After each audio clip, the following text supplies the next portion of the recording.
Hi guys, welcome back to my channel. In this video I will teach you how to create broadcast channel on the Instagram. So if you want to create a broadcast channel on your Instagram, watch this video till the end, and if this video really helps you out, do subscribe to my channel. So first of all, you have to open your Play Store and you have to search for the Instagram.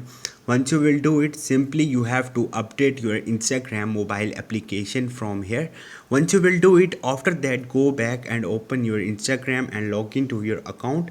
Once you will do it, after that you have to click on the profile picture from the right bottom. Then you have to click on the three lines on the right top, and now click on the settings. Now scroll up and here you will see accounts. Again scroll up, you have to switch account type right now. Maybe you are on personal account. First of all, you have to convert your account to the professional account.